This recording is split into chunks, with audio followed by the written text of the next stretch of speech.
మీ అందరికీ వందనములు. మీ అందరూ బాగున్నారా? ఈరోజు దేవుని వాక్యము కీర్తనల గ్రంథం 65వ కీర్తన 8వ వచనం. నీ సూచక్రియలను చూసి దిగంధ నివాసులను భయపడుదురు. ఉదయ సాయంత్రముల ఉత్పత్తులను నీవు సంతోషభరితములుగా చేసి ఉన్నావు. ఇక్కడ దేవుని వాక్యాన్ని గనక జాగ్రత్తగా గమనించినట్లయితే నీ సూచక్రియలను చూసి అని అంటూ ఉన్నాడు. నీ అంటే ఎవరు? దేవుని యొక్క సూచక్రియలను చూసి దిగంధ నివాసులు అనగా దిగంధ నివాసులు అంటే సరిహద్దు ప్రాంతములో ఉన్నవారు కూడా దేవునికి భయపడతారంట.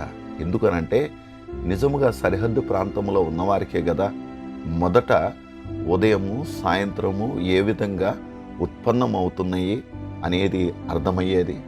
కనుక సూర్యుడు ఉదయించినప్పుడు కానీ సూర్యుడు అస్తమించినప్పుడు కానీ రాత్రి జాము వచ్చినప్పుడు కానీ ఉదయము కలిగినప్పుడు కానీ జరిగే పరిస్థితులన్నిటినీ వారు చూసి దేవునికి భయపడతారంట. అంతేకాదు వీటన్నిటిని బట్టి మన యొక్క జీవితానికి ఆయన సంతోషభరితముగా చేసి ఉన్నాడని దేవుని వాక్యములో మనం చూడగలం. ప్రియ సహోదరుడా, సహోదరి, నిజముగా ఉదయము సాయంత్రము మానవ జీవితానికి సంతోషభరితముగా మార్చిన దేవాది దేవుని స్తుతించకుండా నీవు ఉండగలవా?